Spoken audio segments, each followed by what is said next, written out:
The Apostle. It was a movie played by Robert Duvall, great actor. Robert Duvall, the Apostle, he was raised as a young boy in a fire and brimstone church. So as the movie opens, I mean, they are really laying it on. The Holy Ghost, and heavy, and brother, and amen, and all that. So I love that part of it. As a man, he was bold. So you can imagine as a child being raised in that environment. I mean, he was brash and bold and right to the point. I mean, one scene in the movie, there's a car wreck. He gets his Bible, tells his mama to sit still, and he goes out into the bush, and there's a couple there, and he's bringing them to Christ. So that's the kind of, the whole story is based on apostles that are in there. I mean, they're glorifying, they're going. Sonny was filled with the Holy Ghost, preaching, revivals, churches, wherever.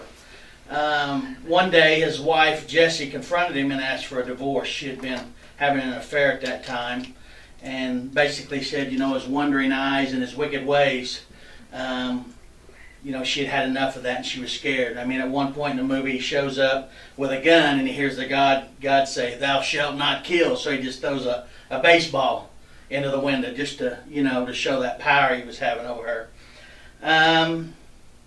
Even like I said, even though Dave was before that, he was threatening her there. But and then within the same week, church kicked him out. Wife wanting a divorce, now the church is kicking him out as a preacher that he had started. So he was pretty fired up. So he started talking to God. And when he talked to God, he was yelling to God. Because as a kid growing up in that type of atmosphere, it was, "Why me, God? You took my wife, you took my church. What do you want me to do? You want me to go this way, that way?" As Marshall said, raising up, where am I going? I got to go. And so he went through that. Anyway, his mother laughed. That was funny. So one day he went to a game, did a little drinking, and got confronted with his ex-wife's boyfriend. There was an altercation. He hit him with a bat. Well, when that happened, he split town, took off. So as he was going, talking to God, "Where am I going?" All this, he left his past behind. He ditched his car.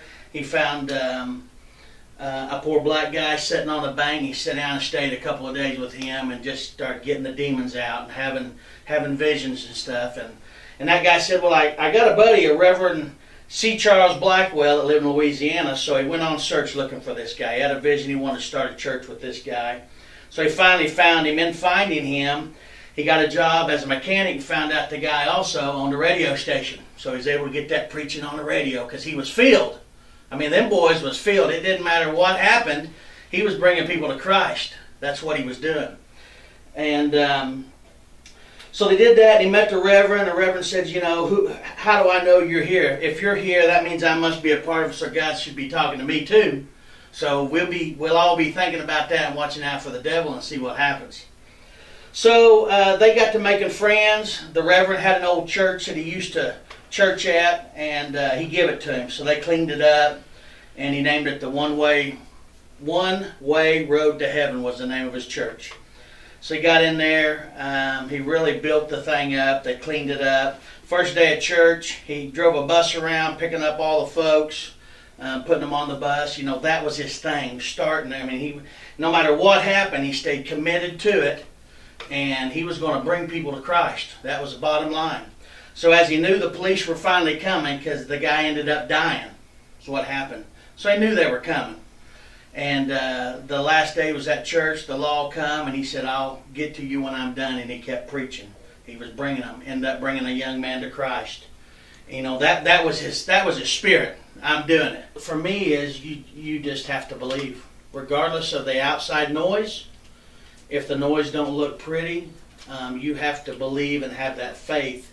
That's what you were put here, being an apostle like he was. I mean, from the day he was born to the day he died, he was bringing people to Christ, regardless of all the noise that was going on around him. Getting thrown out of the church, losing his wife, losing his kids, killing somebody, ultimately is what happened.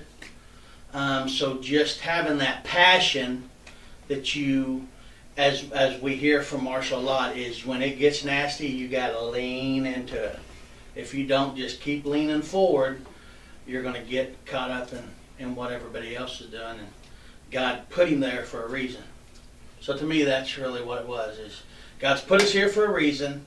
Have the passion. stay leaned into it, and don't get caught up in the noise. So the movie really ends up, they finally come and got him, and he went to the pen, and at the end of the movie, after the credits, as Marshall said, you could hear him out there preaching, had them old gangs out there digging the ditches. He was going to bring people to Christ regardless, end of the day. So that's really what the story's about. It's a great movie. I could preach for probably 10-15 minutes, but I got guys giving me fingers that I'm done. So I guess my minutes are up. So I appreciate you guys.